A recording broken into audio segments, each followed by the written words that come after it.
Welcome back to Section 4 Fans, a podcast with real fans, real takes. This is episode 26 here, and we got Drake Schramm stepping in for Carter today, so you already know it's going to be a banger. We've got plenty to break down. We're starting on the hardwood with the latest NBA headlines before we switch gears and head to the world's game, football, soccer, however people want to call it. And we'll dive into a little bit of the MLS action and maybe some Prem down the road as well. So without further ado, I think let's dive in. NBA is kind of pretty deep in their season. I think they got about 20 It's games. heating up, man. I think they got 20 games left, thereabouts. I think kind of the standout thing for me at the moment is the Hornets. They've been pretty incredible over, I think, the past 15 or so games. They've been not looking like the Charlotte Hornets that we've grown up with. They've been looking very, very much like a playoff contender, to say the least, after they put a little BTA action on the Celtics a couple nights ago. So we could just start it off. What are your thoughts about the Hornets' recent run of play? How do you think that's shaping up in the East? Do you think maybe they can compete in the playoffs? You know what? Honestly, yeah. Just because, I guess, in my personal opinion, I think the East is pretty weak this year. I mean, Giannis being out with injuries, Bucks being limited because Doc Rivers is their head coach. Um, I mean, Tatum just came back tonight, so I mean, Celtics haven't been very healthy either. So I don't know. I think anything is open at the moment.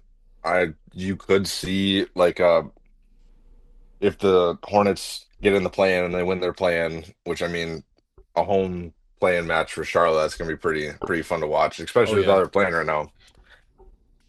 I don't know. I could definitely see a four-game series going to Charlotte, especially if they match up against the right team. I guess I struggle to see who that is at the moment. yeah. It's definitely going to be tough. I could tell you a matchup I think not only I would like to see, but I think the rest of the NBA collective fan base would like to see would be the Hornets Pistons playoff series. I know we saw that game a couple Yeah, weeks let me ago, guess. and that was an absolute barn burner. That fight led to multiple suspensions for multiple players, and a couple of those guys have just been getting back in after suspension.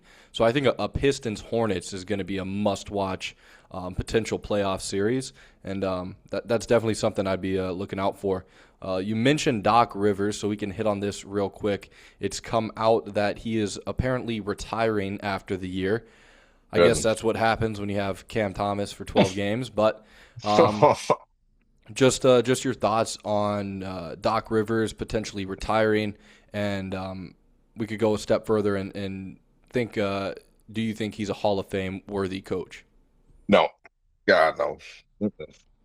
Listen, he had that one finals win with the Celtics. Thankful for that he got KG his ring, but I mean, other than that, you look at his resume other places, blew multiple 3-1 series leads, had probably I'd arguably probably the Clippers' best roster over the past 15, 20 years. For multiple years Couldn't at that point too, yeah. for sure, yeah, for multiple years even, and he couldn't even get past the second round, if that maybe. And he had a prime CP3. He had JJ Redick off the bench, even at times starting. He had that was like prime Lob City, Yeah, exactly. Prime NBA Lob City. NBA Jam, NBA Jam type team, and I just and then he inherited a Bucks team, which I don't even know why they fired their coach. I can't even remember who their other coach was, but I I think swear it they was were like Adrian Griffin, if I'm it was not Adrian mistaken. Griffin, Yeah. yeah, and they were like 36 and 19 at the time, and they just fired him. Yeah, it didn't So make I sense to mean, fire him at that time, and I think as a Bucks, kind of front office, I think they can slowly admit that they regret that decision.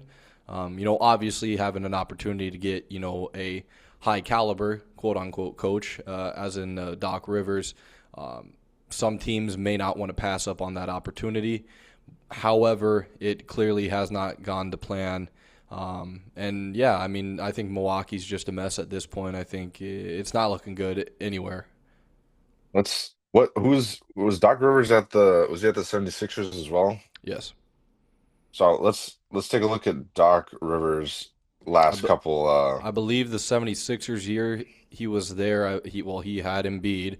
I want to say he also had Simmons and um who So the else? last three teams, Yeah, he coached the Clippers for 7 years from 2013 2020. Left them in an absolute dumpster fire. Cap was horrible.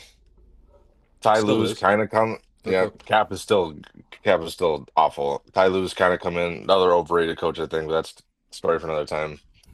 Went to Philadelphia for 3 years and turned their because what they were who was their coach? Brent Brown was their coach when they traded for Jimmy Butler, and they lost to the eventual champs in Toronto from Kawhi's like ridiculous shot.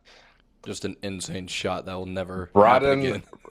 yeah, brought in Doc Rivers, and then it just went to the meme where it's the killer with the scythe and it's going from door to door. That's literally Doc Rivers to these teams at the moment.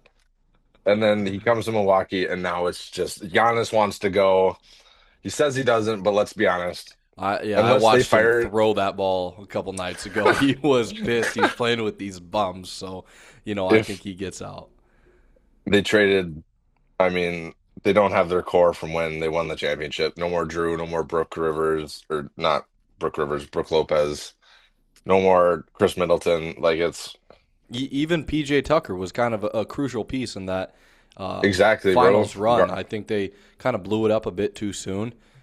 You And, know, it is kind of sad to see Chris Middleton, his career kind of just went downhill after that, get shipped off to the Wizards where um, they have no future, but now they're gaining one. Now he's in Dallas, and that's a whole nother story I was in time for surprised. I was itself. surprised he didn't get bought out. Honestly, I was very surprised that he. There was like reports of like I don't know if it was like Shams or Chris Hines or someone, but they're like, oh, Dallas wants Chris Middleton to stay and help Cooper Flag, and then Chris in like an interview a couple of weeks ago was like, I can't teach this kid anymore. So I I don't mean, know what they yeah, want to do Cooper Flag's already playing at a pretty elite level. I don't think you see many, for sure. rookies come in and average. I think he's averaging about 20 a game, and he's dealt with some injuries. But Yeah, obviously, as a number one pick, the standard's going to be pretty high. So it's nice to see him kind of deliver there. Now we talked about Cooper Flag for this past couple seconds here. He also returned to the lineup tonight for the Mavericks.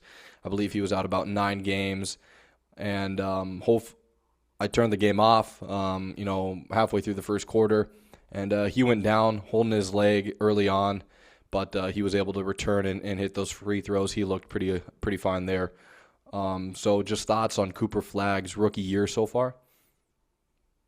I think with all the noise around the Celtics at the moment, I think he's done pretty well. Or not the Celtics, sorry, the Mavs, because obviously that whole thing with Luka last year, giving up your franchise star, those are pretty big shoes to fill. And I think for like the size of like his like popularity coming in, Yeah, I do think he's done pretty well. But the like main the event. injury stuff, yeah, legit.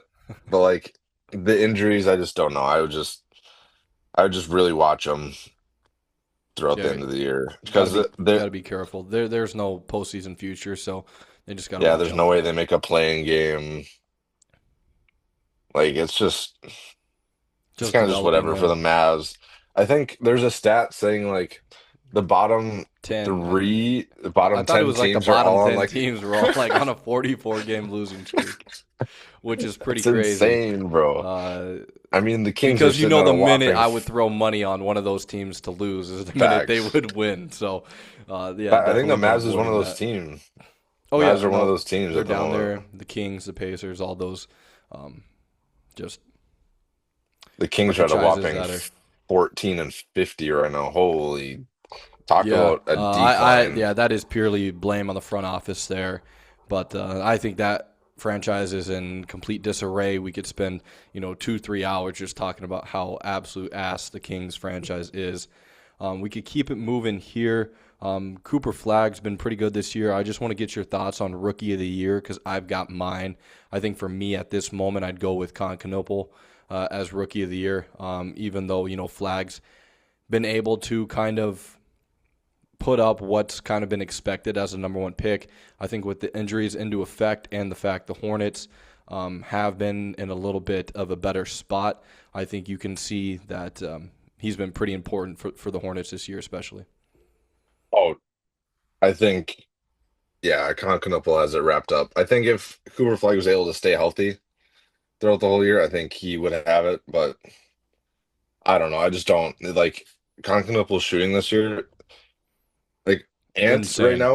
Ant right now is breaking all these records for like under 25. Constantinople's gonna Blow him out. blow that out of the water just the way he's shooting right now. I also like VJ Edgecombe. I think VJ Edgecomb's been really good. Yeah, no, he's definitely been quite a He cooked the surprise. Wolves the other night Uh, for sure. he's been a surprise to I think everyone, especially a horrible man like Daryl Morey, who was like, oh yeah, we're gonna sell high on Jared McCain, and because of VJ Edcom, and now Yeah, McCain's got himself quite a nice spot with the yeah, Thunder, that's and the Thunder that's are gonna pretty keep frustrating. thundering on, but yeah, Yeah. I'm with you there. Edgecombe has been pretty unreal this year. We could kind of roll with the Sixers here again. I saw an alert here. Embiid is out for another week. Obviously, with a player who I believe is a two-time MVP, if I'm not mistaken. One-time One time. MVP. Okay. Yeah. One-time MVP. Obviously, his career has been plagued by injuries. With this last update coming out that he's out again for another week. Just thoughts on kind of him in general, especially this year, coming back from injury. I think it's just time to lose some weight, man. That's just what it is. He just doesn't look in basketball shape when he's out there. And I don't know what he did this offseason. I don't know because apparently he had what he they stopped his season early because he was going to get surgery so he could be ready for the season. Now he's not. It's just those taller guys, especially when they put all that weight on their when they gain weight, especially they put all that on their knees and all that. It's just not a good mixture. No, And I it's think it it's just definitely bad. I think it wraps up the Jokic and Embiid debate, if anything, if there's Yeah, any still out there. I mean, I don't think there is any at this point. I think Jokic is.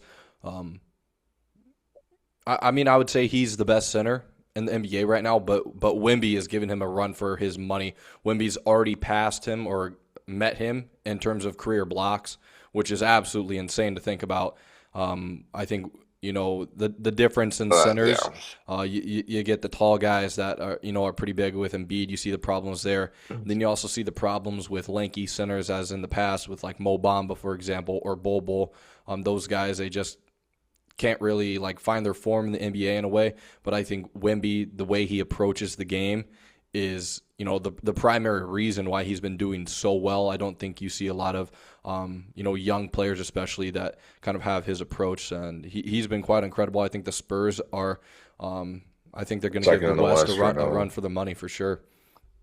The Um, one the one problem I see with the Spurs is like a team that can put like a physical guy on Wemby. Because Wemby's kind of like he's tall, like don't get me wrong. yeah, He's like 7'5". he's But he's a like big man. if you put Julius Randle on him. Like, not saying Randle's a good defender, but like a big body, big strong body, like 250, pure muscle. Like, Yeah, I think in the Wolves' second matchup with the Spurs, we came back from down like 23, and it was mostly because we put Randle on Wemby down the stretch. And yeah, at the end of the day, Wemby can shoot over him, but if he can't like get to his spots because Randle's, so I think that could be a big flaw for the Spurs for sure. yeah, no, I I could also, agree there. Especially, I'm not sure if you're going into this, but kind of their lack of experience. They are a very young team, and although that doesn't mean much anymore, because we saw OKC do it last year, they went all the way with basically a very young squad besides Caruso. So I don't think that has too yeah. much to do anymore. But I also think just with Mitch Johnson being on the staff of Greg Popovich, I don't think there's going to be a lot of. It might be like a one season thing where like it was with the Thunder, like where they win the first round and then they kind of get bounced in the second by a more experienced team or Yeah. like a that like understands the physicality of the playoffs. But no, the Spurs are in a great they're in a great spot right now. Yeah, I I think think that's they just need some more wing depth. I just don't think Harrison Barnes just is the alone cuts it. yeah, he's definitely later in his career. He's still a pretty good player, but he's not. He's not the player he once was. Mm. Obviously, there's been some decline over the years as he's gotten older. So I think maybe later in the draft, I think they could add a pretty good wing guy. I know this draft is going to be absolutely loaded. It doesn't even matter if you're outside the lottery. I think you're still going to be able to land a pretty good player. Um, we can kind of Sure. you were mentioning the Wolves. So I got this little piece here. It came out saying Anthony Edwards said he'll go to the NFL after winning the NBA Finals if he wins it by 30 years old. As a Wolves fan, as an Ant lover, pause. What are your thoughts on that comment? Do you think he's serious? If And if you do think he transitioned to the NFL, do you think he'd do well? Something like that. if Ant brings us the championship before he's 30, he could go to space. I don't care. Okay. He'll have a statue in front of Target Center. That's just what it's gonna be.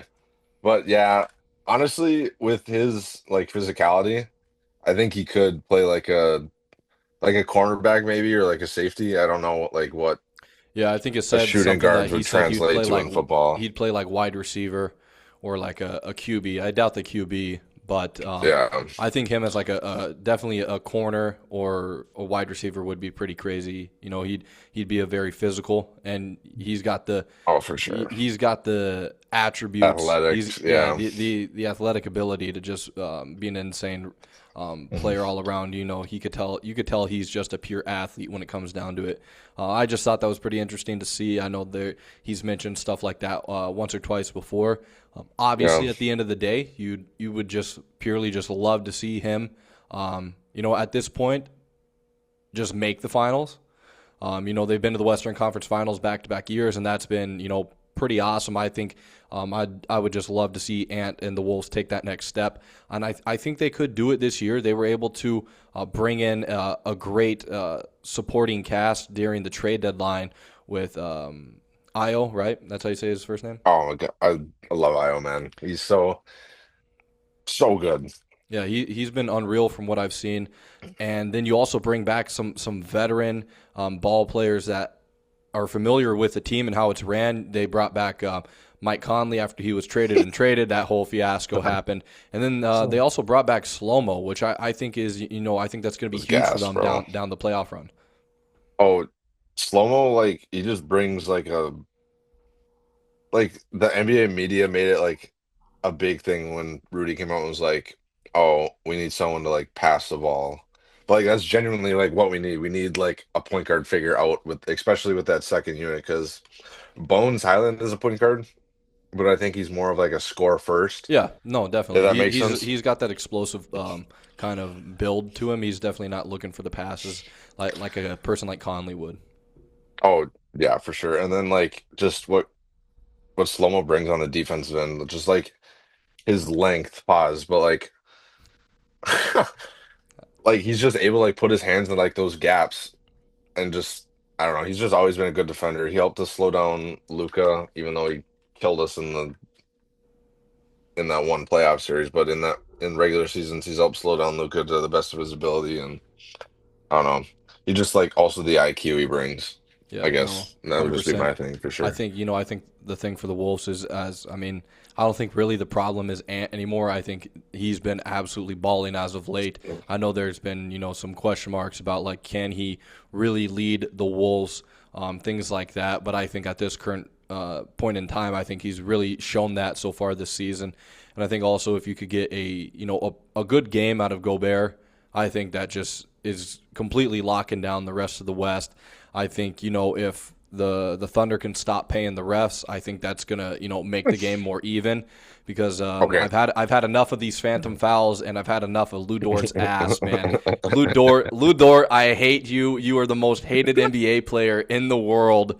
The cheap shots you take, you got the shit scared out of you when Jokic became the Joker, man.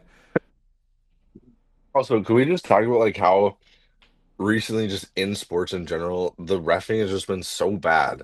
I don't know about baseball, I don't know about the NFL or whatnot, but I know about basketball and soccer. The inconsistency, like if we want to go back to when the Wolves played the Nuggets the other night, and it gets called for an offensive foul, pushed off using the off arm. Do I think it's an offensive foul? No, Yeah, because but he that's the pushed same off. move Shea does, man. Not even Shea, bro. Like 4 possessions later, Jamal Murray goes down, pushes off against Jay McDaniels, Nothing. and they don't call it. I'm like, Yeah. I don't get what's a foul anymore. Yeah, Same it's with the, very I don't know. inconsistent as of late. Yeah, basketball and soccer I think have primarily standed out more in terms of inconsistent, um, kind of reffings, quote I unquote. just, I But think with the introduction of like the more video assistant now it is like because they changed it so that NBA coaches get two challenges now if you yeah, win the first. So I think the refs are like, all right, I don't have to be like as consistent because if I do miss a call, we can always go back and reverse it. yeah, that was And what then I. that screws them later in the game when the coach has to use a challenge within the first 5 minutes. Yeah, yeah, I So did notice that a couple nights ago. The ball went out, and none of the refs had any idea who it was out on, so it just went to video review. yeah, Like neither one was willing to take the risk and cause a coach to challenge that player or whatnot. So they just went to the review. I think some changes like that are good, but yeah, I mean the reffing area is always a gray area. I think it always will be. At the end of the day, I don't think you could go completely to cameras or like AI, anything like that. I think you kind of need the human aspect in the sports. But yeah, I think the improvements in review and VAR and video review, things like that across basketball and soccer, for example, I think have been pretty good. Obviously, they're still working the kinks out, and there's ways to improve that. But I think in the next 5 years, I think they're going to get to a sweet spot. But obviously, in 5 years, we're going to keep saying their ass anyway. So it's just a yeah. never-ending cycle. It's Um, just like it's just like two things.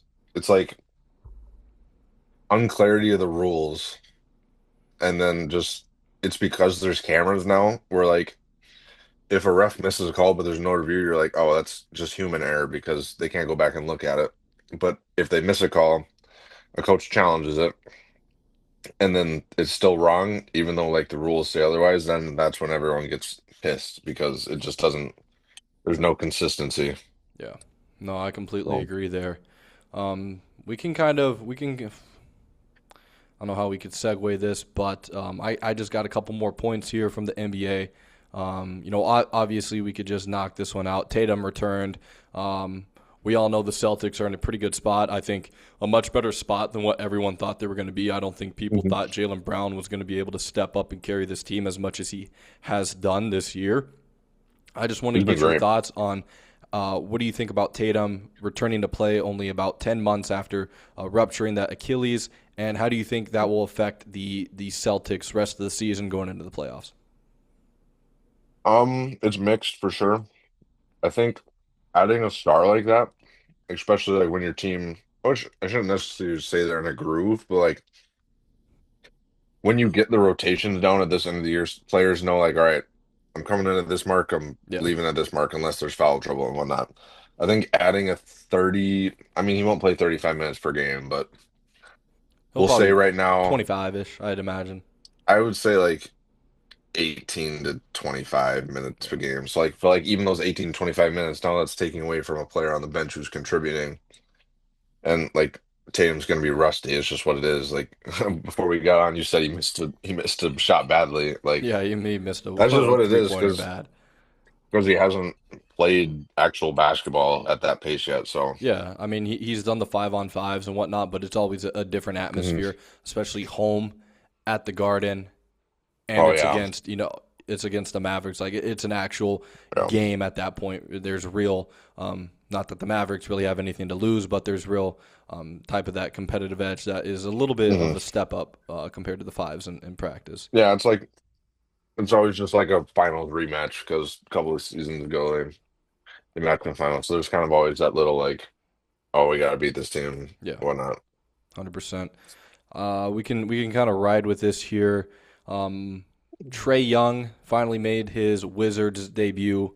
I believe After that getting was thrown out. I believe that was last night. Yeah, he had an ejection before he had a a start for the It's Wizards. So that was hilarious. pretty interesting.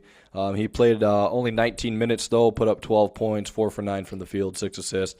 I don't think it was really No. a bad game from him. Obviously, the Wizards aren't really worried about competing at the moment. I think they want to continue to tank, get a decent draft pick, and really fire it up next year. I think the young core is going to be looking pretty good next year. And then when you add in a hopefully healthy Trae Young and a hopefully healthy Anthony Davis, I think the Wizards could make a run in the East, but definitely a lower seed in the playoffs. They won't be pushing, top four, I'd imagine. But Mhm. You know what? I think now I'm not very familiar with the Wizards roster, but you kind of have like that lob threat in AD. Also, you have a lob threat in SAR. You have that point guard that can throw it, create shots for everyone, create his own shot. They kind of have the recipe for a good team. Not don't know much about Keyshawn George, um, don't they have or Trey Koulibaly as well? Koulibaly. They got Trey Johnson who's a shooter, which is good. I don't know much about their bench, Exactly. but if they can really add to that bench, Which I, I I think the draft pick is going to be crucial for them. I think that if they could really land it, a good young guy to come off that bench, I think it could potentially have something special up there in DC. oh for sure, DC will be.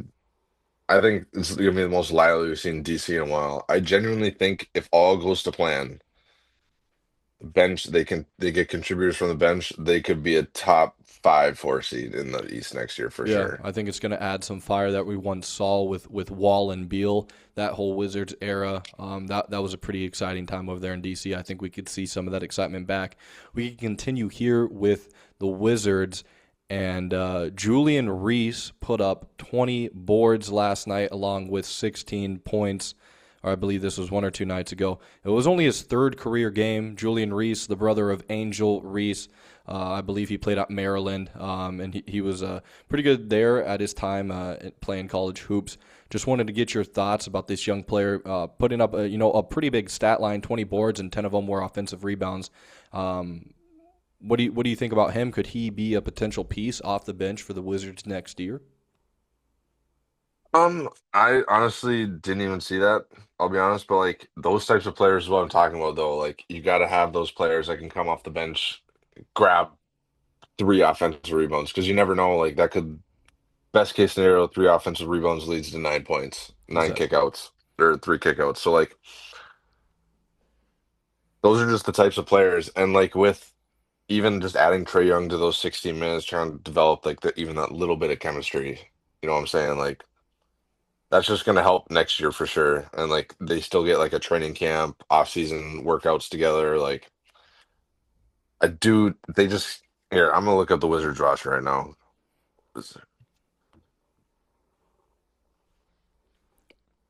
So let's just see. So they got Keyshawn George good, Alex Sarr good, Trey Johnson good, Sharif Cooper. Holy crap! Now that's a name I haven't heard in a long, long time. Cam Whitmore's good. Oh, they have the wrong Champagny. They got the wrong one. Julian Reese, yeah, Jameer. So they don't really like. Oh my God, they have D'Angelo Russell. Get him gone. Get him Yeah, out of I there. think But they everyone don't just they don't really have like that bench. If they can just get they need a pure bench score to someone that can come on and give the draft. I think they could get something it, nice in the draft, man. it has or just like free agency or Oh, like for sure. trade or something. You could package like D'Lo, just to a start. D'Lo, a Jaden Hardy. Like you could definitely package for like God, they really should have went for Cam Thomas, shouldn't they have? They should have went Yeah, for Cam Thomas. I think that yeah. would have been so good off the bench. They just need a pretty good score over there. But yeah, I mean, we can kind of No. go into scores here. A couple nights ago, Clay passed Ray Allen for third and 3 pointers made all time. Quick thoughts on that. Where do you rank Clay as a shooter? Definitely top 5 all time for sure. Just his ability to catch it off the dribble or Insane. not Catch without like dribbling. shoot Yeah, shoot catch and shoot yeah, is catch and shoot. insane, especially like moving, like the amount of screens he went off of in Golden State where he'd catch and he could like square his body to the back. It was insane. That's where he made the name for himself, man. Yeah. And it is sad to just see him kind of like dip as a shooter. Like you kind of just know like the body's catching up with him. He has had two, what, eight, not two ACLs. He had an ACL and an Achilles or something like that. Yeah, I believe that's what it was. Yeah. That's just So kind of yeah. what it is. But Speaking of all-time lists, a couple nights ago, LeBron passed Kareem for most field goals made all time. Obviously, this is bound to happen if you have a as dominant of a career as he's had, and it's been 20, I believe 21, something like that. 22. 22 years, something. Yeah, I mean, he's been playing about as long as we've been alive.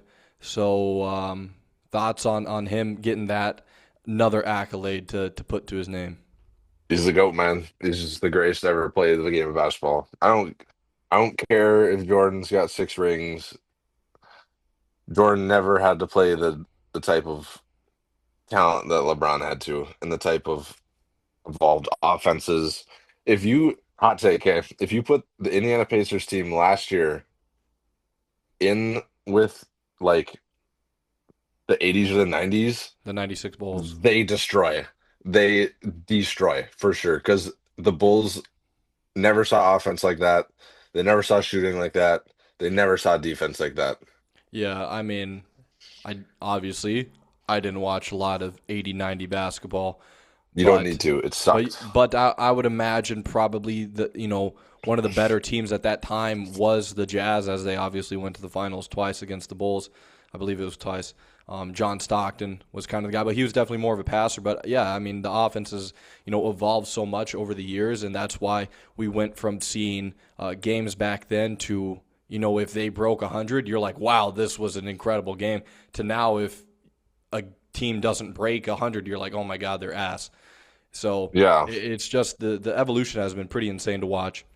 And not even that, like the leads in games now. Like you go back, I remember watching Wolves games when we had Kevin Love and we'd have like a 15-point lead with like 8 minutes left. And I'm like, oh, sweet. We got this. Now, in a matter of 2 minutes, a team can hit four threes and that lead's cut down to three. Yeah, And exactly. it's The like the game is just so much more different now, and so much faster. it's been quite incredible to watch. NBA's kind of wrapping up, and as that's wrapping up, I'm getting excited for the playoffs. However, we got the MLS that is kicked off here in the States. I know you're a Minnesota fan, and obviously, For sure. I think they got a pretty big win. I believe that was last week against Cincinnati. Hmm. I think that is going to be pretty big down the road for them. What do you kind of think of the current Minnesota squad this year, especially in comparison to last year? And then after that, we'll dive into a bit more. Um, I like it. I like the way our manager plays a lot better. I could not stand Eric Ramsey ball. So hard to watch. You could argue it got results. You argue it couldn't because we barely beat Seattle. I don't care what anyone says. We barely beat them. Lucky if that. If Dane Sinclair doesn't stand on his head for two out of those games, we probably concede six goals in each. Uh, we're just a little bit more, I should say, not possession based, but like we like to have the ball a little more. Yep. But like, I was gutted. We went to the game, didn't get to see James play. Too No cold shot for he was his Colombian blood, no bro. shot no shot he was coming on in 27-degree weather. Yeah. They probably Down the we road, were down the road. we were joking that they put him in like they put like a dummy down in his spot and they sent him up to like a box Wouldn't be just to stay surprised. warm. They got to keep him warm. Yeah, I Yeah. think it's been pretty exciting. Obviously, me and Carter did our like kind of MLS teams to watch. I think mine have panned out kind of well. Obviously, I've picked two quote unquote favorites and LAFC and Vancouver as ones to watch, but I think they've been pretty incredible so far this year. Hmm. Obviously, with the talent they got. After we've seen 2 weeks of play so far. What are your top three teams, either right now or top three teams you think you got to look out for the rest of the season? Um, we could go four that way if you got two from each Four. conference. What are the Okay. top four Yeah. teams for you? I'll go two from each conference. I think I saw your pod. I won't do LA just because I think that's kind of obvious. I think San Diego for sure. Um, I think their manager came from like some Swedish league, and they just dominated teams. And then I just go Vancouver just because they were good last year as well. I mean, there's not a whole lot to it. I think there's a very big range of talent in the conferences. Like I'm just looking at it here. Yeah, I Like mean, all the Cali teams, bro, undefeated. undefeated, and they conceded one goal. Yeah, it's insane form over there in California, and I know obviously all the teams got star power at this point. I believe. No, okay. LA Galaxy, they kind of just have the MLS vets. San Jose, they obviously bring in Timo Werner. Hopefully, he can get into some run of form there. And LAFC, they got Sun and Buanga. Obviously, got Larissa Net. So I think they're going to be, almost locks to get to the finals, in my opinion. At least the Western Conference Finals. San Diego is obviously a bit of a newer squad, so they've definitely been one to watch out for as well. You mentioned two teams in the West. Who do you kind of got your eye on in the East there? I like your Red Bull pick. I like Yes, the Michael sir. Bradley pick, Yes. and it Michael looks Bradley like it's ball. paying out. It looks like it's paying out because they sit top. I think like out of the three goals that they've scored, I think all of them have come from like teenagers or whatnot. Yeah, they got a great mix of vets and kind of academy or, Yes. or younger guys. So it's been paying off pretty well for the Red Bulls there. I do, as I'm looking at the roster right now, I do see Philly is kind of dropped off a little bit, which is kind of your Atlanta United is not doing very well. Yeah, it's always rough down there. I So would so you still I would still not count out Philly yet, just because okay? they've in recent years they've been good. I know they got rid of Jack McGlynn, what was it last year, which was kind of surprising. Yeah, But yeah. No, I I would think say we'll still be stay, good. yeah, Philadelphia definitely look out for, and I would say probably I'm not picking Chicago because I am not picking a Berhalter team. I'll tell you that. He scarred me from the national team days. I would We go got New York. I do New York City FC, I think. You heard it NYC. here. We got Drake with his four teams to watch. Out in the West, he's got San Diego and Vancouver. And up in the East, he's got NYCFC and the Philadelphia Union.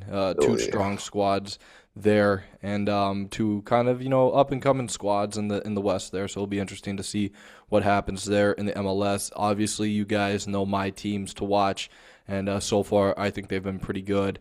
We can kind of kick it to the other side of the pond here. We got the Prem. And this has just been heating up more and more as the weeks have gone by. It went from, West Ham's going down to maybe it's Tottenham. Maybe Um, that'd be kind of I funny. I was able to see a little bit of the game yesterday against Crystal Palace, and they go up 1-0. You're like, okay, they need points here. This is going to be big for them. And then wow, it went downhill, and it went downhill quick. So I don't know if you were able to watch that game, but real quick Eh. before we dive into the rest, just thoughts on either that game or thoughts on Tottenham at the moment. What's going on there? Tottenham at the moment, it's like It's they almost just like the keep. guy they brought It's in wasn't going to do anything. no, he's terrible manager. He was at Juve before, and there's a reason we sacked him. I think before we sacked him, we had won like 1 in 10 games. So there's a pretty good reason why he wasn't there anymore. But no, Tottenham is kind of just they're just throwing fuel on an already very gigantic burning fire. There's nothing much else you can really Yeah, like. The injuries that they have, I swear, their bench like they get a it's person back from depleted. injury and then someone else gets injured and just a bunch of academy kids at this point. I do feel bad for the Spurs fans, but I at the end know of the day, it would just be funny to be if they go down to the the championship. the big six. Okay, they're going down. It was Um, because we said what was the closest team? Who did Carter say the closest team was to like Europa League champions to relegation the next season? yeah, yeah. There's been teams like that, but I think this would be kind of This would be the first time, if a Champions League winner, if Tottenham somehow ends up winning the Champions League and then they get relegated, that would be the first time from the Prem. But I want to say that'd probably be, one of the first, or at least one of the first in recent memory of just the Champions League in general, of a winner getting relegated from their respective league um, for at least, non um, like point like I Yeah, I guess get like what you're saying. financial reasons, like purely off of Yeah. just like how ass they're playing. Um, Huh. but yeah, I mean it's been pretty brutal for Tottenham at the moment. I was just trying to see who exactly they got. Yeah, I mean injury wise, Davies is injured through mid-April. Romero was suspended yesterday. Uh, Udagi, he's out through March. Spence doubtful. Kuleveski, got to be honest, didn't even know he was still on the team. He's out through kind of mid March. Madison's out the rest of the year, basically. Bergvall's out. Bentancur's out. Kudus is out. Odebert's out for the season, especially.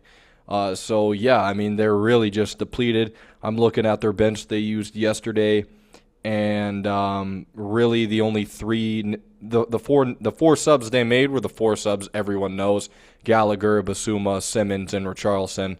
Um, Yeah, other than Besides that, that, you could tell it's I academy don't know. guys, I don't know who's goodness gracious.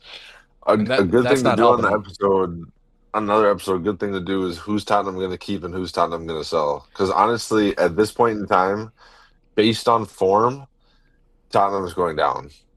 Yeah, Like no, West Ham is like looking to stay up. I mentioned to you guys, I think it was either yesterday or the day before, saying, if Tottenham did lose the game against Crystal Palace, I think that's just almost 100% certain that they're going down.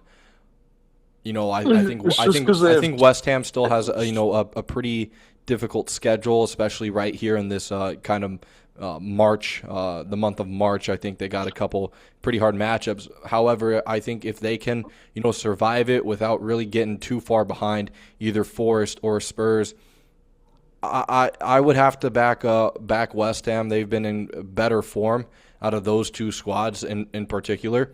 And if we really wanted to get crazy, what if Wolves go on an incredible run here and That would be pretty cool. somehow scrape from the worst Prim like start for first half of the season, I guess is what it was, to making it out of relegation. Obviously, I don't think that's going to happen, but I mean, the Wolves team as of late has just been out to destroy teams and their hopes for this year. And I think we've been able to see a little bit. I think everyone expects them to go down, so I think they've already kind of somewhat expected that themselves. So That now I that think West they've Ham Wolves matchup in 2 weeks is going to be something else, isn't it? yeah, I think it's I think Wolves have won. West Ham has a lot of crucial wins that they got to take care of. I also believe Spurs plays Forest coming up pretty soon, so that is going to be a very critical game for both those teams. Yeah. Both teams need points. Obviously, kind of well, best case scenario for anyone but those teams would be a draw. But if either one can get a draw, I think they'd be okay with that. But No. obviously, they need the 3 points. But yeah, the rest of the Honestly, Prim is. I think What are the you saying? prediction at the moment it's got to be Wolves, Burnley, and Spurs. There's no It, way. it is. It's I will just be. I'll be amazed. I just feel like when Everton was kind of on the cusp of going down, I believe that was a year or two ago, and they were able to survive and stay up. I just feel like everyone had more hope and belief in that Everton team. From the media, from the players to the kind of all the people in the back rooms to the supporters. I feel like there was that hope and belief in that squad that they were able to stay up, and I just feel like all of that is gone with Spurs. no Spurs. I was listening to another podcast the other day, and the guy was he was saying like the players, especially like the big ones, so like a James Madison, a Solanke, I Kulusevski, those players are like if Spurs go down, they'll just get another move. It's like Yeah, they're not you know, going down as I well. think a lot of those players are going away. Um, yeah, I think majority of the It's players who just are injured, I think they'd end up leaving, and I think majority of the people that have been starting would probably leave as well, just because other teams are going to want to buy them. It's going to be like a fire for sale sure. situation. They have to get Like rid of them. listen, So listen to Tottenham's next run of games. So they have the Champions League. They have Atletico twice. In between Atletico, they have Liverpool away. Then they have Nottingham Forest at home. So that's a relegation battle. That's a huge that's game. a game of the year for them. They have Sunderland, who Sunderland have kind of dropped off the second half of the year, but you really can't like you just can't go into that game thinking, oh, we're gonna win it. They have Brighton at home. On paper should be a win. And then they have Wolves away. And at this point in time, you have no clue who's gonna win that game. You have Villa away. Then they have Leeds at home, which will be an if it stays on pace, that'll be another relegation clash. And Yeah, then Chelsea and Everton. yeah, three of their last, however many remaining Prem games, three of them are all relegation battle games. I mean, you could probably Yeah, say it's not. You could probably say Wolves isn't as much because they are just so far behind everyone else. But you know, no, they still are at the same time. But definitely Forest and Leeds is very much, But you know, fight to survive type of game, and even those are going to with be critical. yeah, but like even with Wolves though, like their last two wins, they've won two league games in a row, and they're against Villa and Liverpool, who are I think Villa's fourth and Liverpool's let's see, Villa's fourth, Liverpool's sixth. They also drew 2-2 So to like, Arsenal. and they drew 2-2 at Arsenal. So like, Yeah, they've had just some pretty big wins. even that little belief, like 100%. just like It that could do confidence, wonders. man. Yeah. And like who they got Brentford away, which won't be a tough one. That'll be a tough one. West Ham away will be a tough one. Leeds away. Holy crap, they got three away games. All right, they might be cooked, but like even It, if they can pick up like let's say draw to Brentford, scrappy 1-0 win away to West Ham, and then a draw to Leeds at home or yeah. away. That's still 4 points that could realistically put them ahead of Burnley. Yeah, the one thing that Wolves don't have going for them is they've already played 30, whereas, you know, Yeah, that's majority of not everyone good. else has played 29. So that's not really good, especially being 3 points back from Burnley Same with Arsenal, though. and 12 from West Ham. Yeah, I mean, we can get over to Arsenal here up at the top of the table. City's last game, I think, their draw to Forest was absolutely killer to the title race.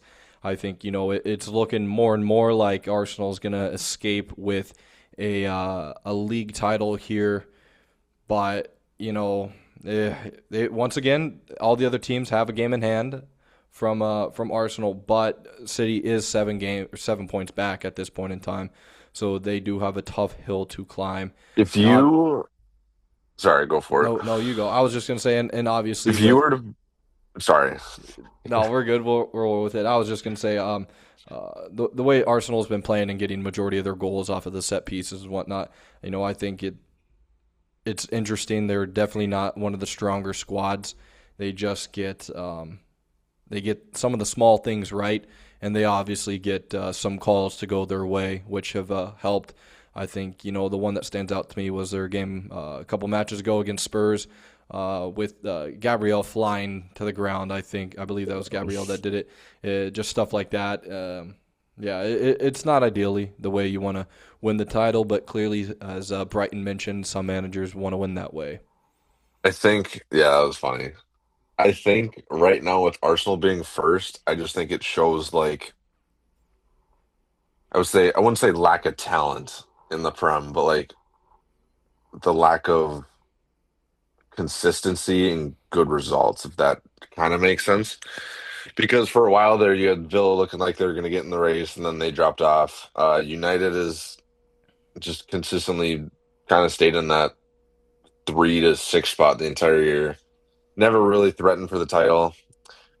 It's just like City's like the only quote unquote last hope at the moment. Yeah, and So and if I'm being honest, Holland is kind of he's gone quiet He's gone dark. Yeah. Ever since I S put him in my FPL team, bro. I know I've had him. It's been killer. Um, just he just hasn't been putting up the stats he has previously. Obviously, with getting Semenyo in, he's been giving him a little bit of life. But yeah, I think all signs are pointing to an Arsenal title. And as much as it hurts to see Arsenal win the title, it will be quite funny if Spurs end up going down and their rival ends up getting the title. I think that will be Yeah. quite amusing for some fans and not so for others. But So I was gonna ask you, with the UEFA coefficient coming out, okay, and the FA Cup or whatnot. So if I remember correctly, FA Cup winner goes to Europa League or whatnot or something like that. So I think if Arsenal's still in that, if someone in the top four wins that, it drops down the spots. Then on top of that, if they get a UEFA coefficient, Brentford could get Europe or Everton could get Europe. Do you yeah, think I that's think enough to give like Keith Andrews the Premier League Manager of the Year over Mikel Arteta, who's going to win the league? Because if we put it into perspective, okay, Arteta, how much did he spend? How much did he spend on his squad since he's coming in? And he's won what he's won second a lot. he's gotten second. I think And he's like what got are like an FA or something, right? I think he has an FA Cup like his first season, and then like he also won like the Community Shield, I think. So he hasn't won a lot. But then you look at a club like Brentford, who sold Mbeumo, who got rid of Vissa, who got rid of Thomas Frank, who got rid of their captain Norgard, and reinvested that money into players like they didn't buy Thiago because he was injured or whatnot, but like a Kevin Shada or however you pronounce it. If the coefficient and FA Cup aligns itself with Brentford getting Europe, would you give Keith Andrews Manager of the Year over Arteta? I feel like that's tough. I feel like just from like a media, I don't know who votes on that, but I feel like from a media perspective, they would just roll with Arteta. I However, feel like that as I well. do think if Brentford I think there's still a way they can scrape into the fifth spot for sure. Oh, for sure, definitely. I think, They're only four yeah, points back from Liverpool and Chelsea, who both have 48. Uh, I think I think they can. Obviously, yeah. Oh, yeah. I'm looking at Brentford's remaining schedule right now. It looks very good. They got home against Wolves, away against Leeds. They got Everton and Fulham at home, away at United, home against West Ham, away at City, home against Palace, and away at Liverpool on the final match day. That one could be crucial depending on how everything else has kind of gone in terms of European spots. But I think I do see a way that they could at least get to six. I think six is in very much play. But I would love to see Brentford get into that fifth spot. And if they do, then I think you have a pretty good case at Keith Andrews getting Manager of the Year at that point. I don't I would see how hard it is to not give it to him. Just like He's I already would got love an to see extension. I'd love to see Arteta get, and he was their set piece coach, wasn't he? That I do I not swear know. he was their set piece coach or whatnot. They hired their set piece coach. They're just so solid the entire year. Let's look at some of the wins that they have this year. No, I don't believe he was. He was Oh, that was just a random rumor I saw. But anyway, still just losing your captain, losing basically your two best attackers, and just creating a system that like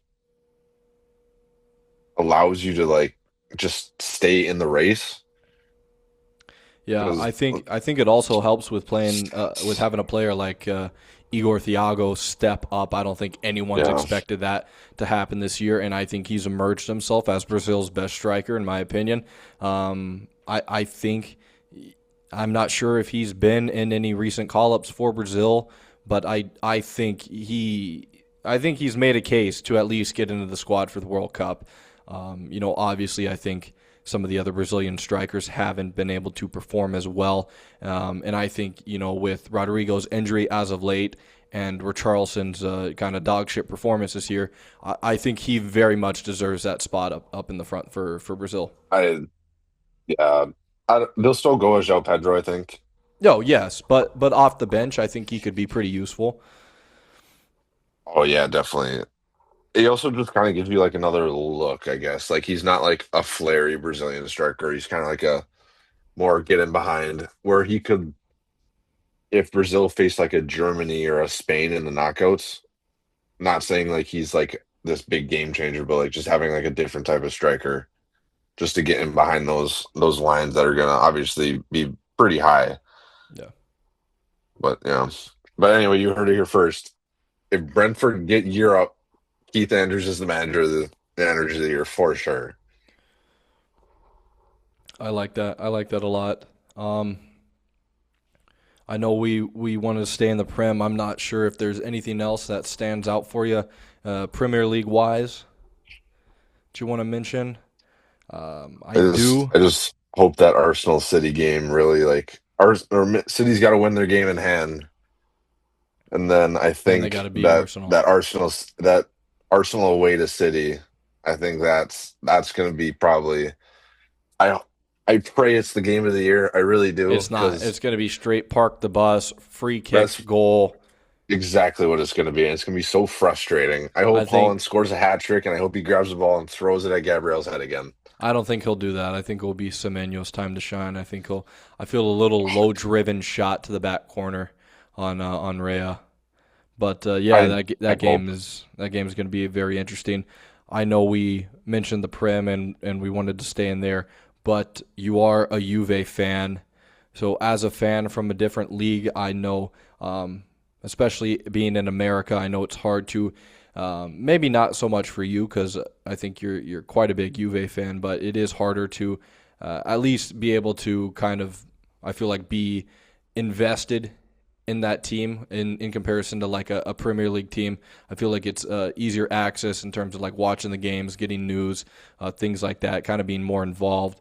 But Juve has not been looking good this year. They are 20 points back from first. Yeah, So it's not good. um, obviously that's probably they're probably not getting into the top three. But just your thoughts on Juve's season as a whole so far, and kind of what do you hope to make the rest of the season? It's been such a crappy season. I just think our squad's not good enough. It just like some of the players that we have in just don't make sense. The summer signings were god awful. Like I think Openda has one goal this year. Shoot me. But like I don't know, we just don't have a very good base of a squad or like the people around our base aren't very good. Ever since Spalletti came in, McKinney's been really good. Yildiz is obviously really good. Bremer's been fine. Our goalie sucks.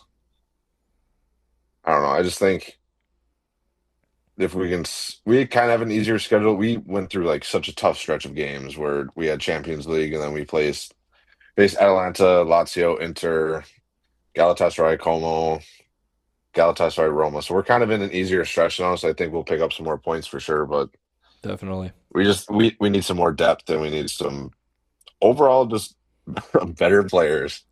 Oh, no, 100%. I could agree there. I think with their kind of remaining matches, they'll be able to climb a bit up in the table. Obviously, as long as the other teams don't. But Inter's been putting on quite a show this year, and Oh, it's a fluke. yeah, they've been kind of killing everyone to be honest. But yeah, I think it's pretty interesting to see as dominant as what they've once been to be. In my opinion, they're at least pretty low in the table compared to what they're used to being. Just looking real quick here, there is a potential rumor going around that they are eyeing Arsenal captain Martin Odegaard. Juve Really? is as a summer target. That's probably not a very factual rumor, but if a transfer like that was potential, what are your thoughts on that? I don't think I go for Odegaard now, just because the money that they would demand. I think we're focused on some free transfers. I think we've been Fabrizio's linked us to Marcus Senesi from Bournemouth. Wouldn't mind him coming in. We've been linked to Bernardo Silva. I would actually love Bernardo Silva on a free transfer. I think That would that be would just be like huge. one of those signings that would boost the squad for sure. But I don't know. I just think it's just more about like depth right now, if that kind of makes sense. Because I Yep. feel like in recent when Allegri got sacked a couple seasons ago, we kind of did like 12 players in, 12 players out, and we did like 12 crappy players for eight okay players. Yep. So like the depth just hasn't been there for a couple seasons, and that's really what's hurt us. Um, yeah, but we just need to go out and make some like big name signings, like go get like an Aussie man, go get a good defender, go get a good goalkeeper. Yeah, I think you definitely need a goalie number one, and I think there's probably going to be quite a bit that you could potentially grab from the Prem, especially with teams going down, and even some Not teams where Vicario. where guys, yeah, I mean he's going to be an option. Mm-mm. Yeah, he's not as great any moment, but I'm kind of thinking of can't remember his name because he doesn't play, but We've been linked to there's some was it? goalies in the Serie A that have been good. We've also recently been linked to Allison because I think Yeah, he's up on a free at the yeah, end I of the believe season. his I So believe his contract's up. So maybe he'll go back to Serie A, and that'll be pretty interesting. As I believe he came from Roma. So yeah, I don't yeah, know. I I think wouldn't it. mind that. Yeah, I think that'll be a good signing for Juve there. I think they need a depth as you've mentioned, and I think just getting a good quality goalie is just gonna raise them back to where they need to be. Um, Yeah, just sell the crappy players, bring in good depth, and like maybe two or three like really like statement signings. And I think we got a decent squad. yeah, Not no, saying I like we're instantly competing, but like Yeah, I mean enough to it's like tough. The Serie A is tough at this point in time. I think there's a lot of good teams, much more than what there has been in previous years. Obviously with Napoli, and they've got quite a good squad over there. And then Inter is solid again and again. AC Milan's solid as usual, I believe. So and then you got a team on the rise like Como, who's got a pretty good manager at the helm, in my opinion. I think he's been able to do some pretty good things there. even though everyone hates him. Hey, I mean you can't hate the guy that's got you in fourth. Come on, like. Fair, yeah. No, I get what you're saying. But yeah, I mean, I think with NBA closing in and soccer, football is probably about 8, 10 games left in the season. We got some stuff wrapping up before we get into the much anticipated summer World Cup year. That's going to be all eyes on that, and that is going to be quite a show. Hopefully, it all goes as planned. And yeah, Can't I'm wait, just man. hoping up. I'm hoping for some big time matchups. It's going to be fun with the expanded format, getting to see some different teams, different cultures out there performing. And yeah, I think that's going to do it for us here. Section for Fans, episode 26. See you next time.